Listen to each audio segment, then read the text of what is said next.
With every product decision, do you build, do you buy, or do you partner? So how many times do we try to solve a problem in your accounting firm and we only think that there's one path to the solution instead of saying, wait a minute, is there somebody else that's doing it better than me that I should be partnering with? Is it something that I can build, or is it something that I can just buy and white label? I think that's the greatest advice I've ever heard. King Parody, Scotty J. Y'all ready? Because there's no going back. You have a firm and feel all alone. Another tax season down, you still haven't grown. It's a struggle, but wait, you're not alone. Berkey built a platform that'll help you transform. There's a better way to CPA, new technology and processes, manage teams and price profitably, deliver high quality, scale your firm, building with limited time and money, keep up with a consistently evolving industry. That's funny.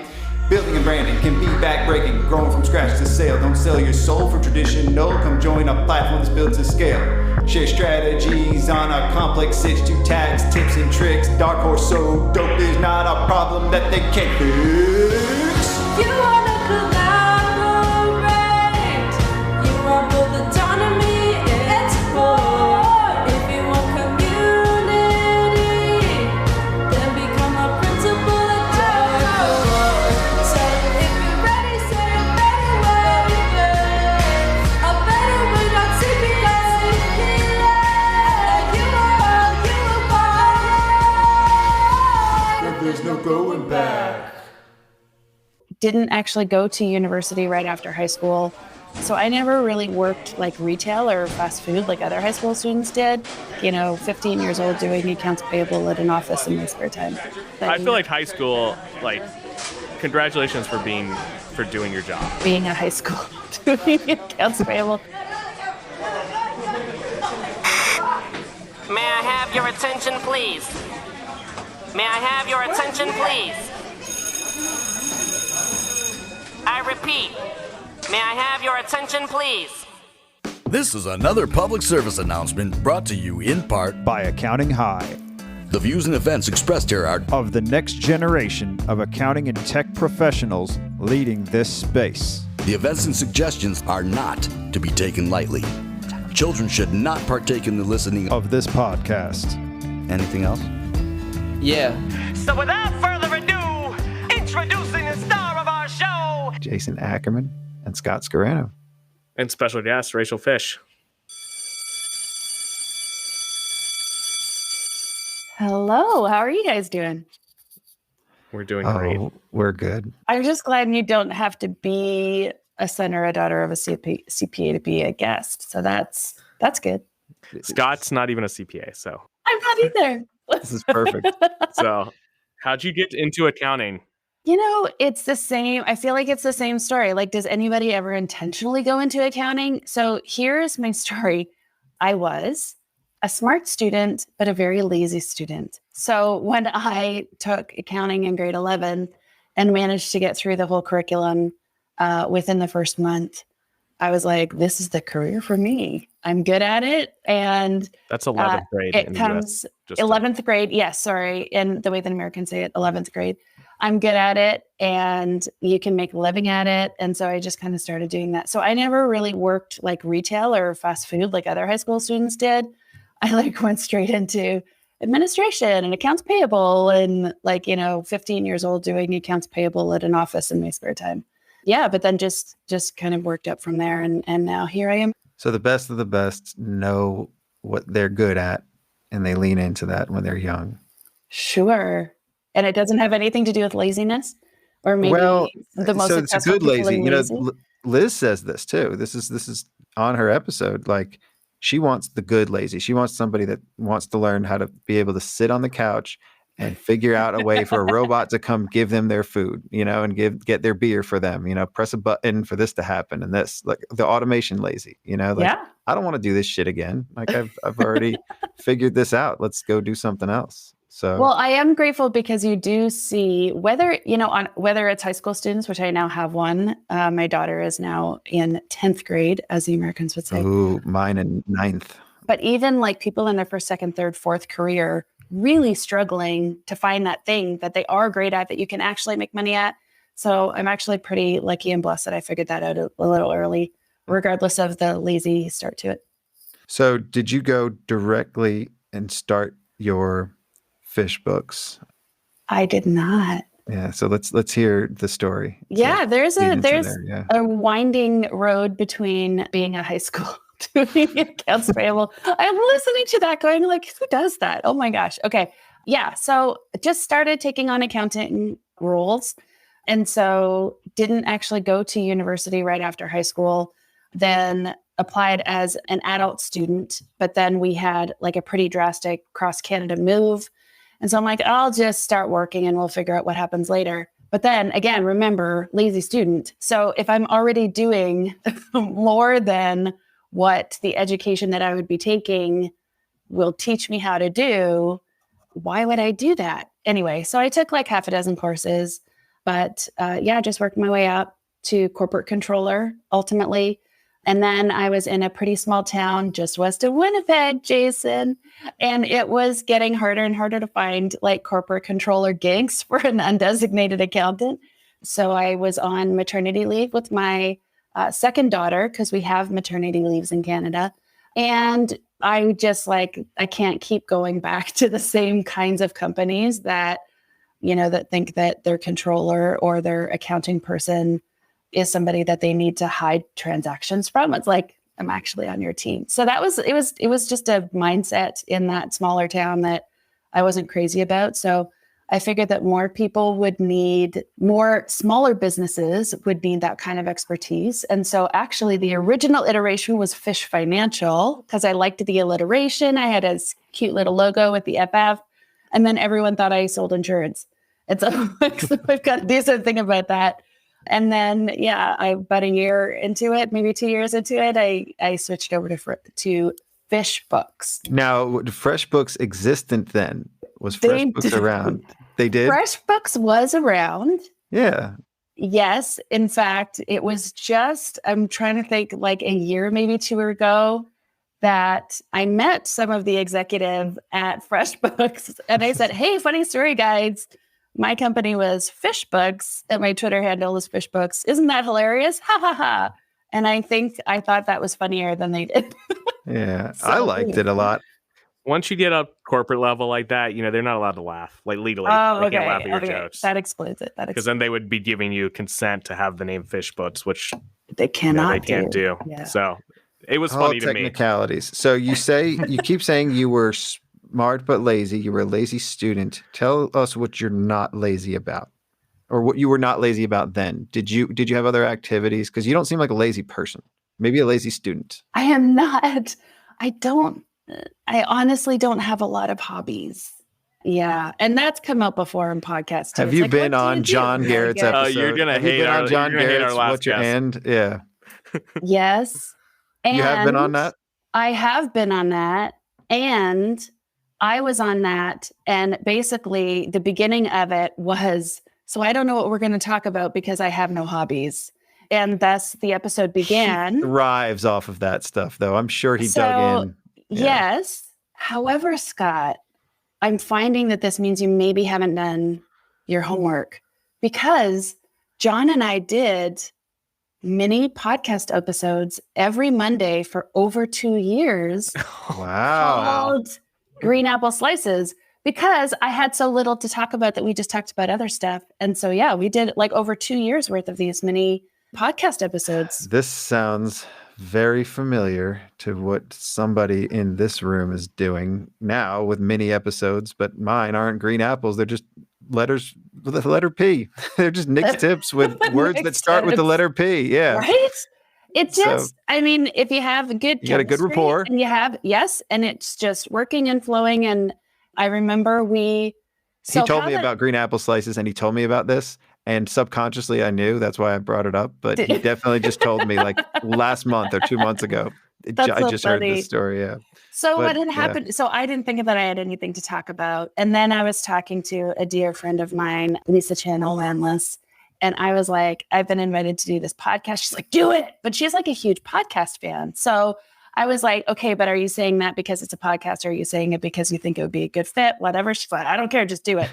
So I did. And then she's like, she suggested the whole mini episode thing. So I pitched it to John, except that there was no idea. Like, it was like, so I think that we should do these mini episodes like every Monday. What would we talk about? I have no idea. I'm giving you the idea. Like, let's just run with it. And so we just would talk about like an article every Monday. And sometimes we agreed and sometimes we didn't. And yeah, over 2 years. Yeah, that's the beauty of podcasting. Ackerman doesn't get it yet. But isn't that kind of the best part of connecting with like accounting industry folks, is when you're not even talking about a specific thing, you're just kind of going where the conversation goes. Like, honestly, the best part of every conference is the bar afterwards, or, you know, like We've heard that before too. Amanda likes to say that. I thought maybe that would come up. Yeah. But it's true. It's so true. And so, yes, I'm very grateful for Accounting Salon and all that feeds. So fills my bucket. I'm so happy to finally have you on. Thank you for making the time. You are a social butterfly. How?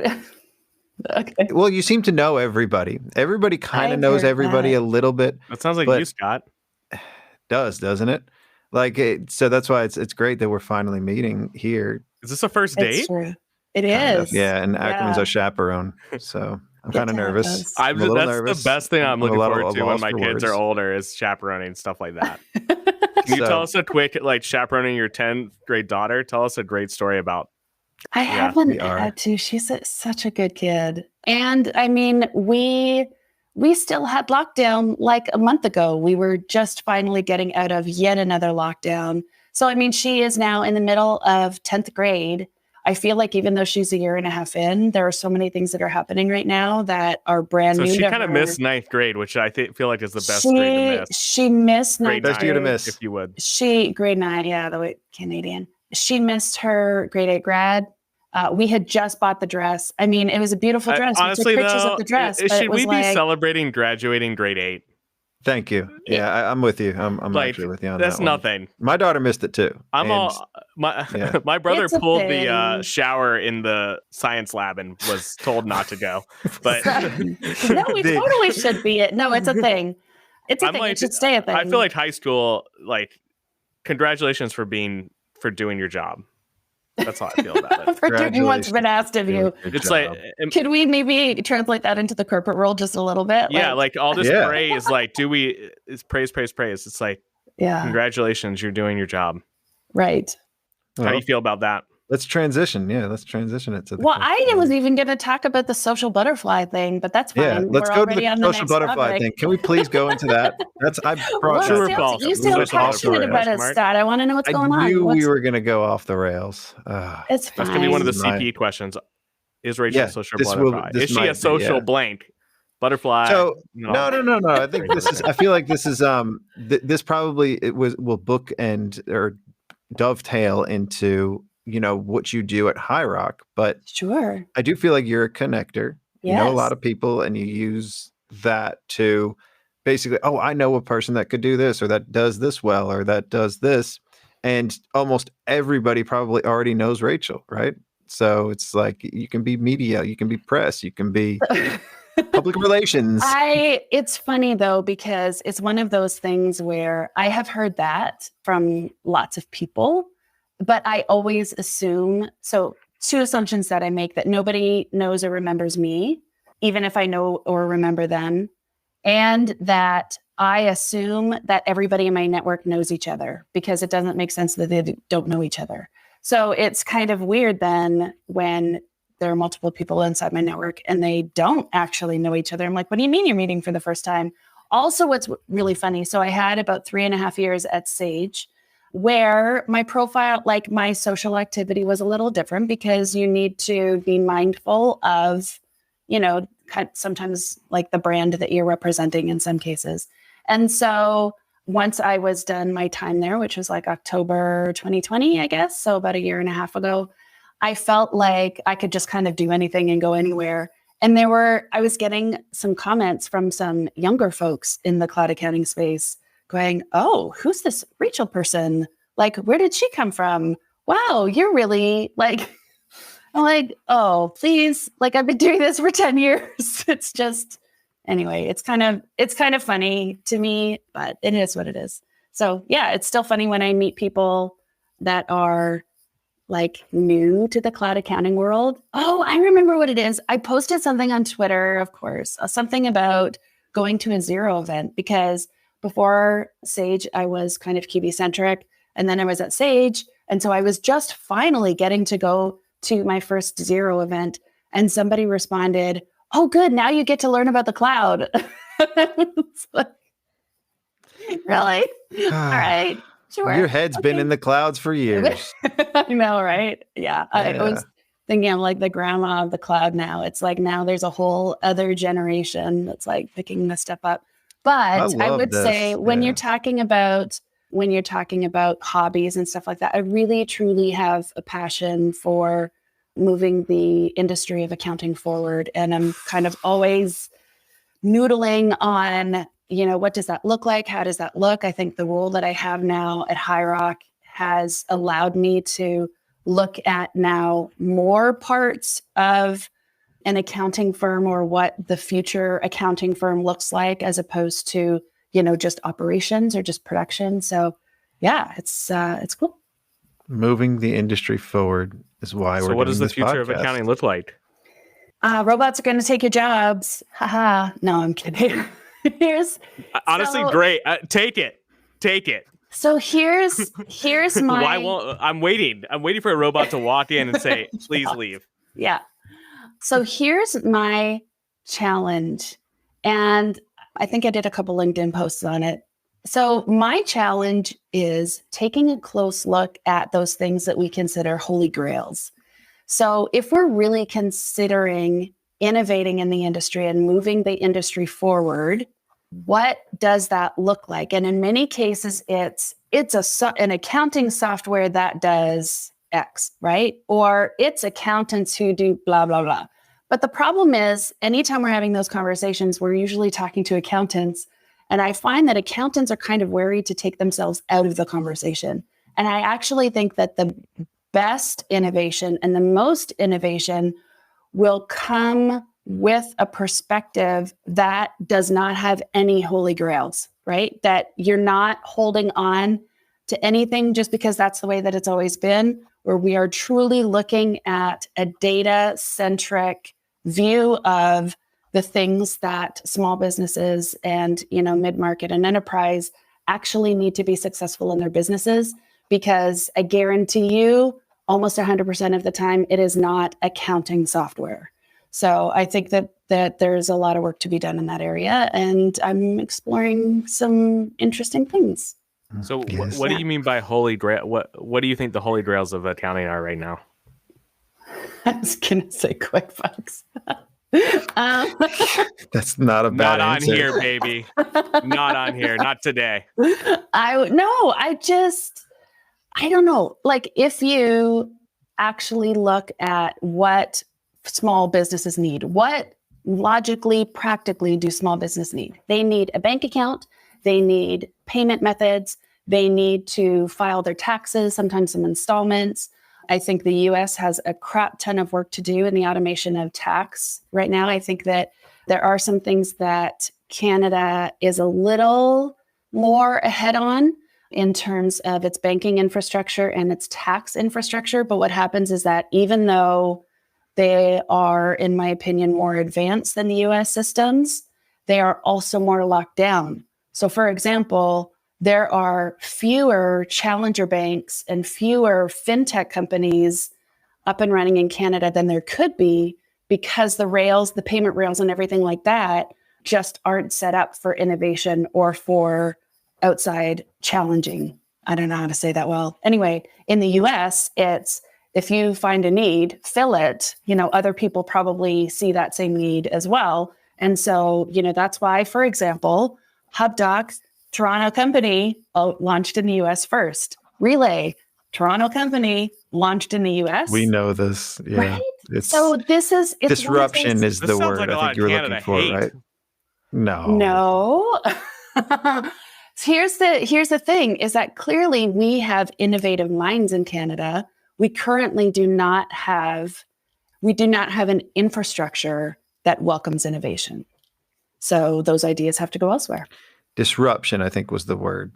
A little bit. Outside changes or outside. Yes. I want to know about the tax automation in Canada. How is it more connected in Canada? Sure. So in Canada, you can log into your basically IRS, right? It's Canada Revenue Service, CRA, Canada Revenue Authority, maybe, I don't know. Anyway, whatever it is. And there's literally a button that says autofill my return.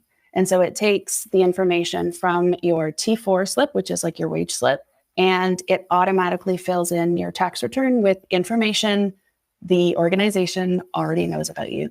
Now, what about if you have like a business and it's Sure. not just a T4 form? So yeah, independent contractors or proprietorships there'd be a T2125.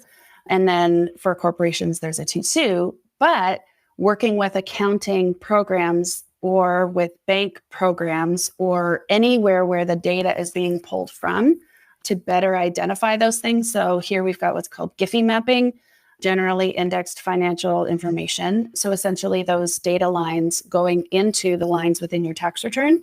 And so I'm seeing more accounting software have that GIFI mapping. So you can basically do a So you similar can basically type thing. take the data in Xero, QuickBooks, press a button, and it goes into the tax form. So interesting. Yes. Interesting that you said Xero, because Xero actually just wrapped up the acquisition of TaxCycle, which is one of the top tax programs in Canada. And I think that might be the whole point, is so that you can go directly from Xero right into The TaxCycle. holy grail.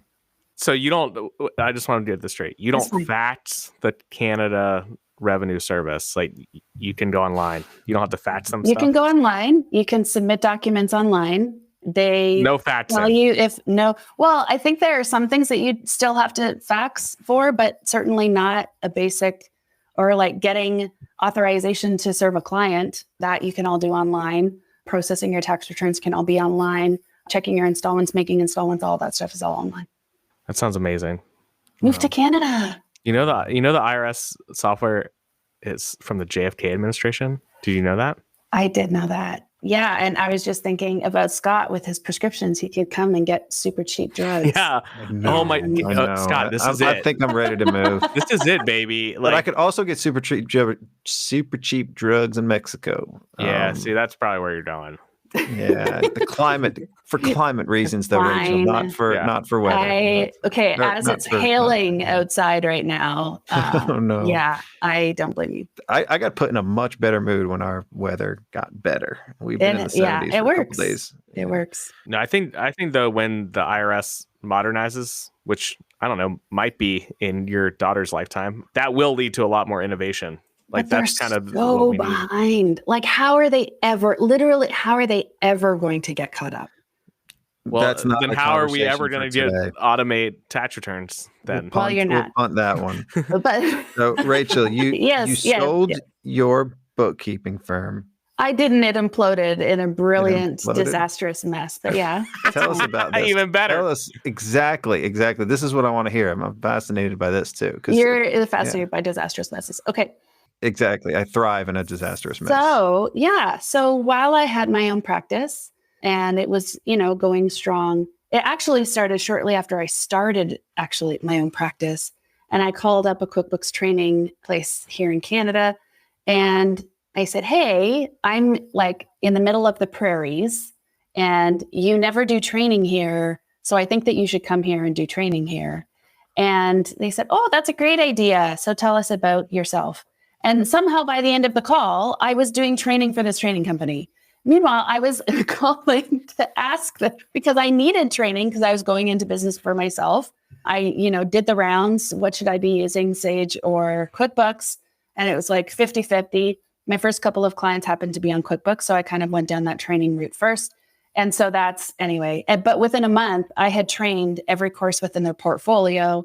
And within a couple of years, I was the lead trainer for QuickBooks in Canada. So I was doing like everybody who's certified, like between 20, I'm trying to think, like back then it was 2012 and between 2016.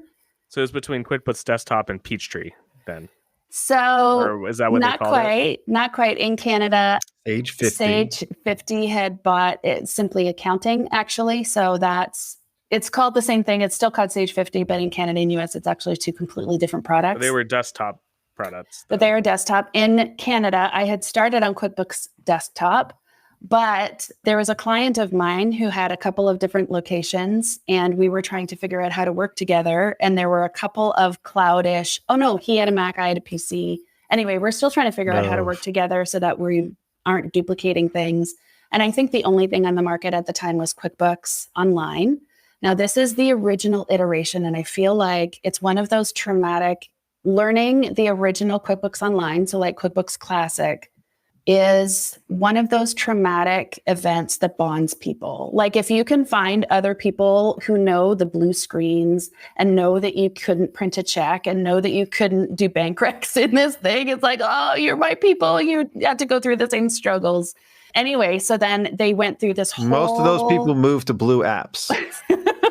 Yeah, that's why people went to Xero because QuickBooks Online wasn't good. Anyway, so then they went through a major redesign and, the new QuickBooks Online, but I had actually been using it with this one client.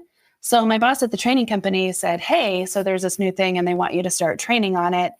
And I'm like, well, actually, I use it for a client. They're like, we didn't think anybody used it. I'm like, actually, no, I've been using it. So I got that, and they're like, okay, we're going to start, certification programs and stuff.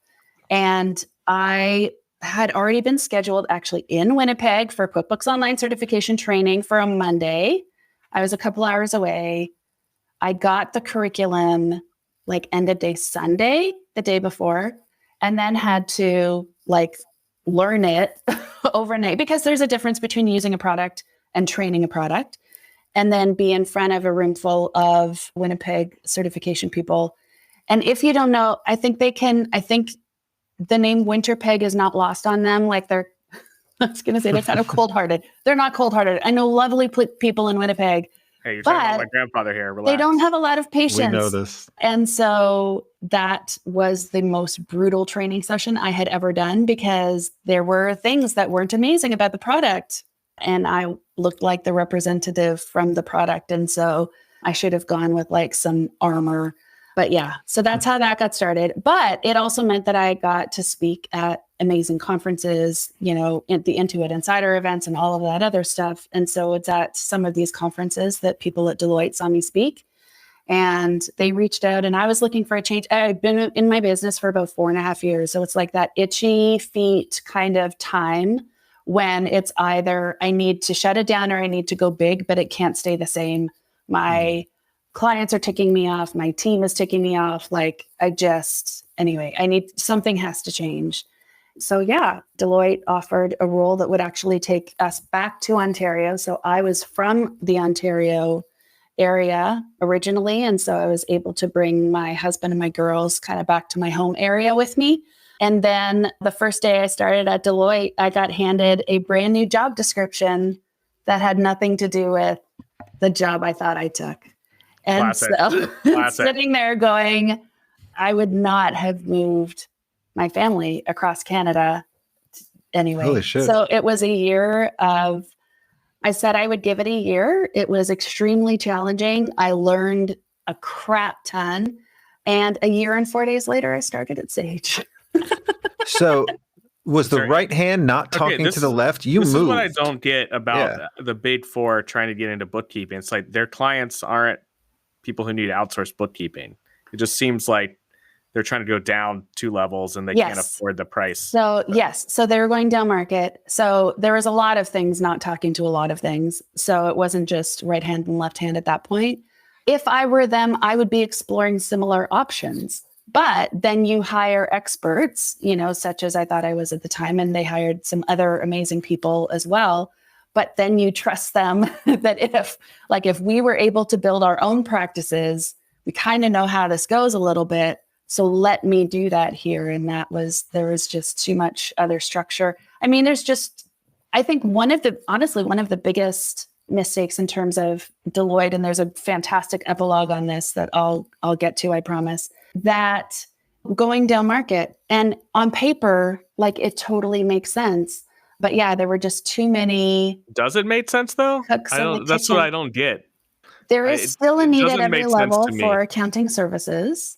The majority of, like, all of their clients need accounting done in one respect or another. Mm-hmm. The idea is that it's going to make, tax returns that much smoother and all of those things.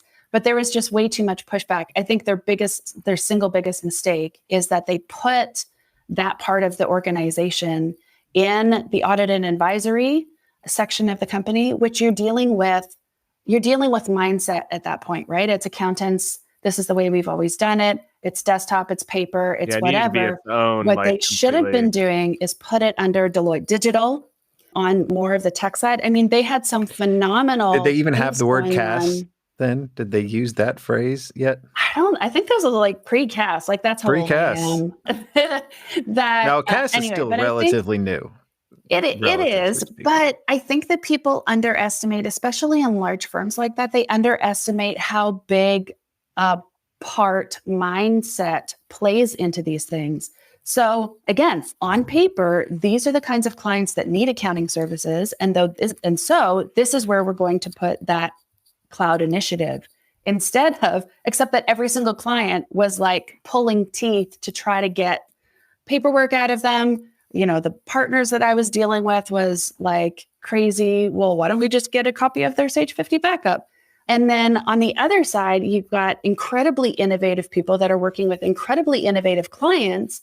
And so in that case, then the way that they do their bookkeeping and their accounting should simply be an extension of the mindset that they already have. So I felt like we were not set up to fail, but it was certainly not ideal when every single client you had that mindset issue with, and of course, many of the colleagues as well. Since then, however, I think it was announced last year, Deloitte Canada has completely divested of their small business accounting services and most of their mid-market as well. And they actually sold out to a very originally small accounting firm, originally based in Brandon, Manitoba, Myers Norris Company, MNP, right? It's all coming back around. It's a Manitoba MNP, which is now the largest small business accounting firm in Canada. So it is now larger than Deloitte. They took on over 1,000 colleagues just with that buyout. So pretty interesting landscape up here for sure. Yeah. I mean, that made sense because it just small business accounting just doesn't seem to fit with a Big Four. It made sense for a smaller firm to do it. So, I mean, that made sense to me why they did that. Yeah. So when they offered to consolidate or acquire your bookkeeping, they just hired me. Yeah. They basically just hired you and they took on all of your clients. No, they didn't. They just. So what happened with your clients? This is my question. Like, was your understanding of it different? Was there anything that you maybe feel like you could have done differently, or was it all just destined to fail? This podcast is not long enough to talk about all of the things that I could have done differently. So here's my challenge. So I accepted the role we agreed to at the time and was given basically 6 weeks, is what we had negotiated for me to wrap up my business and move across Canada. And I think I want to be mindful of the different people involved. So I don't want to go into too much detail, but I will say that I had what I thought was a really clear plan to just kind of let my team take on the clients. They would simply be continuing to do with those clients what they had always been doing. It did not go that way. I thought there would be an opportunity to then sell my practice to a local practitioner.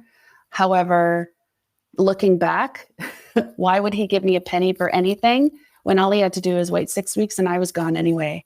So regardless of what happened to my clients and what happened to my team, I had a job to go to in 6 weeks. And so I did, because my original plan, which I thought would go smoother than it did, I ended up then having to find homes for some clients. I ended up having to transition those over to other bookkeepers in town. And so I think it was challenging doing that for my last 6 weeks instead of a nice, smooth transition where I could, hand off the rest of the things that only I did within my practice to my team. I ended up spending a lot of time doing things that I wasn't expecting to. So what happened with your team? So they ultimately went out on their own, but a little late in the game. And so some of the clients had already left. It wasn't the transition plan that I had suggested or anticipated. And so it wasn't. Why do you think it went poorly? A few things. So first of all, I feel I gave my team member too much power into what happened next. I should have been a little bit stronger, a little bit more decisive in how that was all going to go. And then what was actually really challenging was how small a town it actually was, even though it was the second largest city in Manitoba, because my husband worked at our church. And so he had to give notice. And so church people started finding out. I had clients that were either we went to church together or had mutual friends from church. It was just like, it just got so out of hand so quickly. Everybody knows everybody. Oh my gosh. And so then especially when you're a social butterfly. Well, instead of a nice, smooth transition plan, it turned into like damage control. And yeah, it was a really unpleasant last 6 weeks there, but are you allowed back in the town or no? I am allowed back in the town. That's My good. husband's family still all lives there. We still try to get back at least once a year. So we have no regrets and we have no resentment, right? And it doesn't feel like you had any regression. You didn't have any regression either. You spiraled up and we learned. So let's hear it. You spiraled up at Sage. Yeah. I mean, that was a whole other thing. And I know, I know there's just a lot, but I will say again, it's at Sage that I was exposed to product management and now being able to incorporate product management and product marketing now into the way that, now being back at an accounting firm and the way that we're doing things there, I can absolutely put my product manager and my product marketing hat on, which are again, two very different things, and look at things a lot differently than a typical accountant would look at the sales or marketing of their services. And you'll just have to wait to find out what we come up with. Well, can we go into how things ended at Sage and then how this opportunity at High Rock came about? Sure. So I think Sage, we had actually really been struggling for, it feels like a while, to find a good place for me to land, whether it was a good role, a good team, a place that was supported with the accountant strategy. I think that we tried a lot of different things. And the last role that I had there then was product manager for the accountant products, working a lot with the UK team, which is where the innovation for those accounting products were coming out of. But I kind of felt like that was my last kick at the can, that if we weren't able to, I am not a product manager by nature. I learned a ton. I will take that with me forever, but it's not something that I was super passionate about. And so I felt like I had some time to either figure out what that was, spend a year in product management with working closely with the product marketing teams, but figure out where my next role at Sage will be. And if, after 3.5 years, if we still don't find it, then I think it's time to step away. And so it was with absolutely no hard feelings. Again, that last year I absolutely took as a learning year, that it was a bit of a paid education for how technology companies approach products. And I wouldn't trade it for the world. But when Liz Mason calls you and says she's got a crazy idea, you listen. And that's something that we've been, and that's something that we had done previously. Like we had known each other socially on social media before the first accounting salon. And then we were both at the first accounting salon, which was back in 2017. And every once in a while, just, hey, I've got a crazy idea. It was like, she was my sanity check, because if she thought that I was crazy, then okay, that's a little out there. You were definitely crazy. Right. But if she's like, no, that totally makes sense, then so I did feel like I needed a bit of a break after Sage. So I took about 3 or 4 months, did some contract work, a bit of a palate cleanser, a bit of a de-stressor before picking up with High Rock the beginning of last year, 2021. Middle of the pandemic is a great time to completely change careers. focusing on acquisition. So since then, we had secured 2 acquisitions, Jay Kimmelman and the team from the Digital CPA, and Megan Janae Tarnow and the team from Mobius out of Minnesota. So having that extra strength behind the our 2 teams, industry teams of nonprofit and e-commerce was exactly what High Rock needed at the time. And so they were the absolute right acquisitions for us. And now this year, because acquisitions really isn't something like, unless you want to be huge or unless you're a huge Big Four or whatever, that's not something that you usually do like over and over and over and over and over again. So this year I stepped into Chief Growth Officer. So all of sales and marketing and strategic partnerships and acquisitions. So now I can put that product marketing. Are you going to buy Scott's firm? I am not going to buy Scott's firm. Why not? No, but you said the mindset. I'm interested in this. The mindset of, because we always think as accountants, like these product people, like the products, they don't understand us. Right. I'm interested. You work in both now. Like so isn't that great when you can like think of both sides of the things? And I had a call with. Well, you can marry your thoughts together, right? You like can. That's interesting. Yeah, with an accounting technology company, and I was going through, and I said, like, besides, you pitching me for whatever this platform you want to sell me, can I just give you some tips? And he was like, oh my gosh, like, he goes, you're a product manager, you're in the completely wrong role. I'm like, no, I'm in the exact right role, but it's nice when I have to put on this hat every once in a while. So yeah. So, but what do you think what's the difference in the mindset between I'm always like, why can't they just do this? Like, it would make the product so much better. It seems like it seems like there's just a disconnect between what we think we want and what they think we want. Right. So here's what I will say. Users are really great for asking for certain functions. But in many cases, again, back to that Holy Grail thing, they want it solved in a certain way. And so I think that sometimes getting great feedback from great accountants, but then trusting your product team that they can actually innovate how they deliver on that, right? So at Sage, working with a cloud product, how many times were we told, well, you need to have this feature because QBO has it, or you need to have this feature because Xero has it, instead of actually going back to the Sage team saying, this is what we want the end function to be. How can we continue to innovate to actually deliver on that thing that is in neither QBO nor Xero? So I actually think that some of those things that the product team has come up with for the Sage accounting product are actually better than both QBO and Xero. And yet I know that they still have some work to do in other elements of the product. So yeah, I think it's balancing out the needs of the end user with the skills of the product development team. So basically, we're good at figuring out the issue, but you guys, the software needs to solve the problem. Yes, and let the software solve the problem. I think one of the things that I've got a few opinions about technology companies and accountant channels, but I think that too many technology companies try to do exactly what the accountants are asking them to do, not trying to solve the problem that the accountant has. Sounds like the Homer car. That.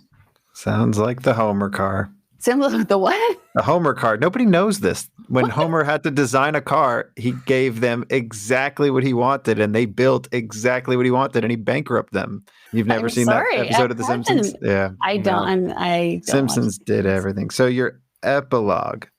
You said you had an epilogue anecdote. The Deloitte thing and how they actually divested of the entire. Oh, so that was the epilogue. That was the epilogue to the Deloitte story. Okay. I like when businesses decide, like, we got to get out of this. Like what Xero did with payroll. They're like, yeah, this is not good. Because I think that takes a lot of guts, and it's hard. You put all these resources. Yes.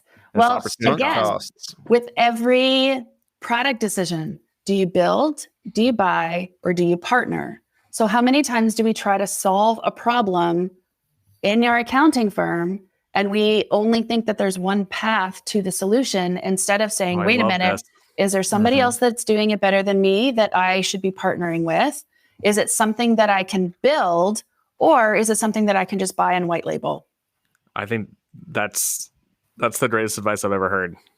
Build, buy, or partner. It's Build, buy, like or the partner. golden Do you rule. do that in your life too? It's Do you like do that marry, in your fuck, life? kill, Like, but for accountants. I am married, partner, I guess. I have 2 kids, so I guess I built. And yeah, What did you buy? But you haven't killed. I know. Yeah. Like buy my house. We all live in that Yeah. house. Okay. Yeah. I like good. it. So tell us about High Rock. What are some of the high points? It's also weirdest about shit that working Liz on has High asked you to Rock? do, where you're like, There no, you go. that's There's crazy. a good one. Yeah. So first of all, I don't think I would ever tell Liz no. So that's fine. I have told Liz not now. I have, but I don't know that I would ever tell her How no. did that go? Because it was like after supper and I was chilling out. Oh. I'm not, I don't think there's crazy stuff like that. But the high points. So here's what I will say. I think that one of our strengths when it comes to growth has to do with the way that we look at growth. So in a typical accounting firm, it's very, you sell to one client or you sell to one person or you sell to one whatever. You may get, like if you have an entrepreneur that has multiple companies, that's kind of as much of a one-to-many approach as you get. And with a couple of the different entities around the High Rock Collective, so we've got the tax department, we've got Rebel Rock, which focuses on cannabis. We actually have, in some cases, a really strategic one-to-many approach where we're doing the alliances and the networks and the associations and those kinds of things. Because if we can essentially build sales channels, again, build by partner, if we can build those partner channels or those sales channels, then we get the benefit of the growth without having to sit and grind individual sales. So I think that's an extremely unique thing. And I think shortly we're going to see at least one of our alliance announcements come out. I've been approached by another, and this isn't just joining as a member, joining an alliance as a member firm. This is how we can leverage alliance and network relationships to better serve their alliance members, as well as to better serve, our industry specialties. So yeah, we've got some other things up our sleeve that, again, you'll be seeing the rest of the year as well. And who knows, there may be another acquisition before the end of the year. Yeah, there's always something going on here. Cool. God, I've got to bounce. So I got to unfortunately, I have to take my son to the hospital. Oh gosh, I hope he's going to But- be okay. He'll be fine. Okay. Rachel, it was great to meet you. Great to meet Scott. you as well, Jason. You'll continue on. That was great. I love this build. Oh, awesome. See you, homie. Okay, talk to you later. All right, Rachel. The chaperone has left. The chaperone has left. No more holy grails. No more anything crazy like that. Tell me, if you were a character in Sesame Street, which one would you be? Oh gosh. Like Grover, Grover. because he's kind of all over the place. Like with those crazy ideas, always the best intentioned, but sometimes doesn't always work out the way you think it's going to. I feel like that's a perfect answer. You're the first person I asked this on air, so this is good. Great. So then, in contrast, what would Liz be? What character would she be? Because you guys are, this High Rock is Sesame Street in my mind now that I just asked that question. So which one is Liz? So at first I was just going to say Count Dracula. The Count. The Count. Sorry, Count. Yeah. But I think I might change that to Big Bird. Not because she is big in stature, because I love her dearly, but she's a little short. I'm 6 feet tall, so she's short to me. But she has a significant presence, is what, like, you cannot be mistaken when Big Bird is in the room. Everybody always Big Bird's knows like Big the Bird is in the sun. room. Like if you look Right. at the picture of all the Sesame Street characters, the sun and the sun rising over High Rock. I always called Liz the sun, like to me. It's like there you go. things orbit around the sun, right? I feel like Liz has a gravitational pull to her. So that's I mean, we truly do. I mean, she is still the visionary for the firm in every sense of the word. And so that totally makes sense to me. yeah. All right. I used to do that in high school. I had friends that just fit it perfectly. Like each character, I ended up becoming the Count. That was just because this is another book tie into earlier. I actually wanted to be an accountant when I went to school. Really? That is what my grandfather was a CPA. Yeah. My dad was. Yeah. And I definitely trailed off. By the time I got to college, I decided I was going to do 12 other things, and I was going to be writing. I was going to be writing screenplays, and I was going to be a rapper, and all these other things. And then I ended up going right back to accounting because it's safe, it's stable, it's a good profession. So now think about you and your life. If you were a chess piece in your life, which one are you? And this is a careful consideration because you know the difference between the queen and the king, right? Yes. So I think the knight. Ooh. Because the moves. Very strategic. Yeah, so that's exactly what I was going to say. The moves may be a little unexpected because it's the only one that can do funky things, but can be. You're unorthodox, and then you say, "Wow, that makes sense. I'm in checkmate." Fuck. Like you're thinking through all of it, and by the time you've made 2 moves, the game's over. The game's over. Yeah. Yeah, I like that. Cool. Wow. Nobody said knight yet. I don't think that one I've asked before. That's fine. Somebody also just threw that out and said, "I'm going to be checkers." I said, "Oh God, I get it. I knew that was coming." In a game of chess, be checkers. I know. Well, I don't think there's that much strategic about that. It's just it's more of like a group think, right? Where that's a decentralized thing where everybody's the same, or it's a democratic way of answering the question to say we're all equal, we're all checkers, but who's the king and who's the queen? Right. So cool. I feel like I'm a lot like you in a lot of ways as far as the social butterfly stuff goes. Yet I'm still running my own firm. I really want to collaborate and work with other people. And I feel like you found a position where you can do that to where it's, you understand the powers that other people have and the power that you have when you're with other people too. It could probably get you energized, I'm sure. And then, so interesting when you were saying about energy, because I'm actually a classic introvert. So I can speak in front of like hundreds of people, like I did at QuickBooks Connect and like all of these other things. And I can do that, but then I want to sleep for like 3 days straight. So it's been really interesting, especially other like high performing introverts. So like Twyla and I, when we get together, we're like giving each other permission to like recover after a meeting that we have. It's like an extrovert would never think of something like that, or needing prep time, in the special way that introverts kind of do. Yeah.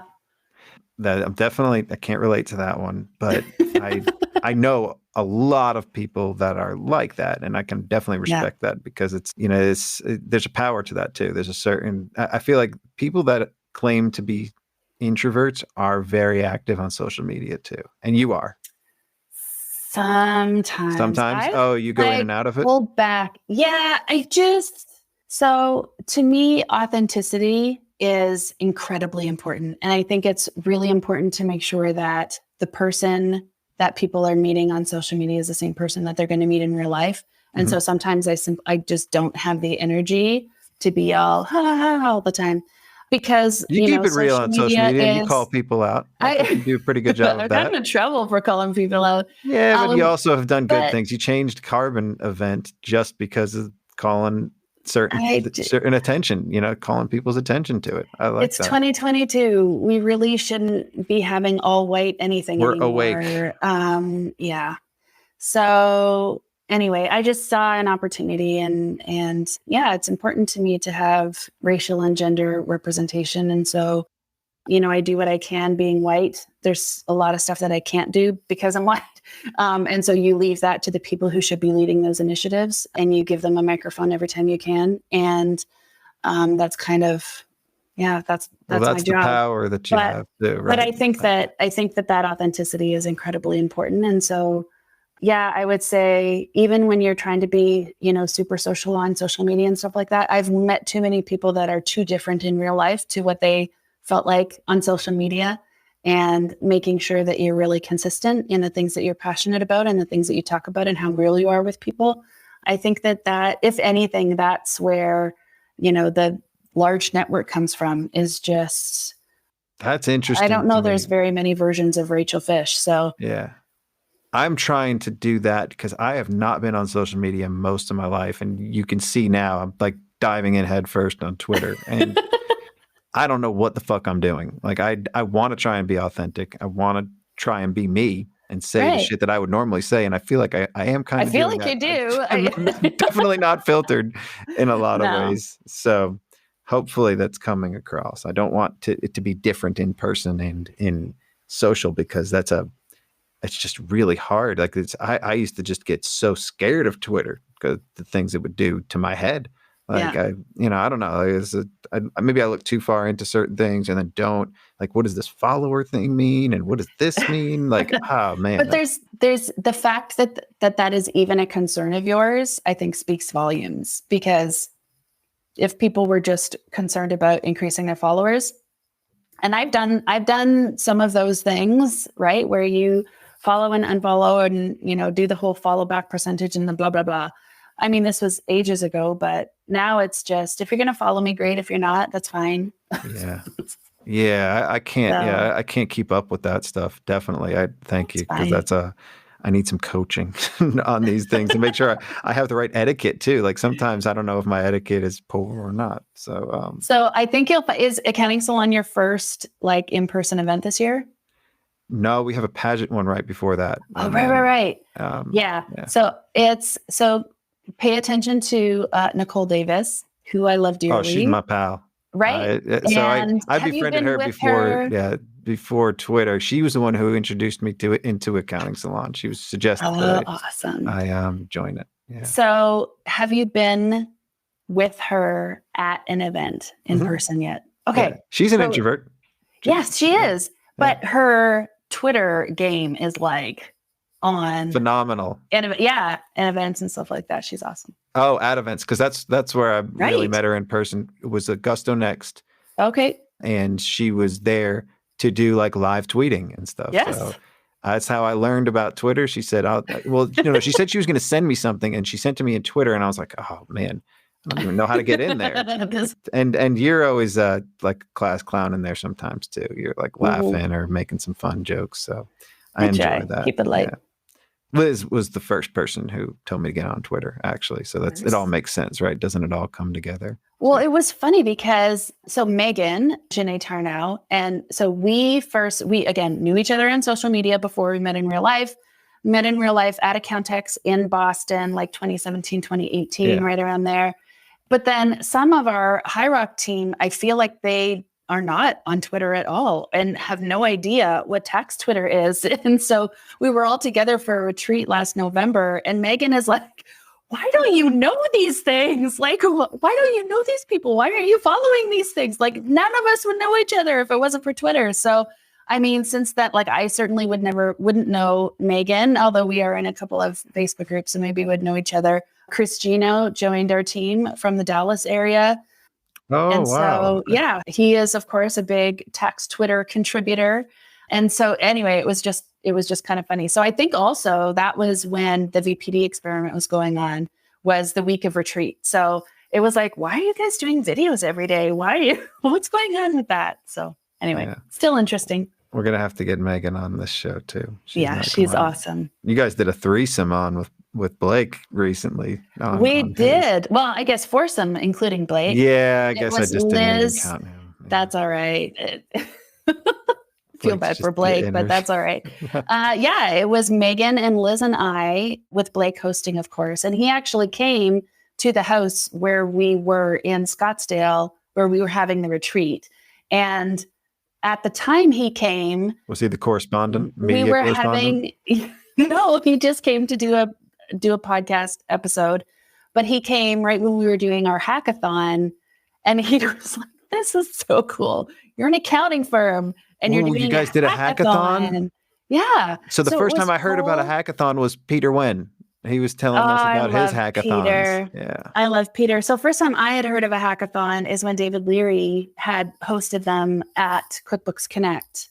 Again, remember, I'm the grandma of cloud accounting, so this is before y'all came. Grandma, you're not even the mom. Amanda's the mom. You're the grandma.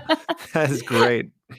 But that's when I first heard of a hackathon. But it wasn't about building products. It was about solving problems. Again, make it about the problem. Don't make it about the process until you've got the grandma of cloud problem accounting. identified. So yeah, we were doing this hackathon, and the whole point was to get these, to get our team separated into smaller teams and solving problems.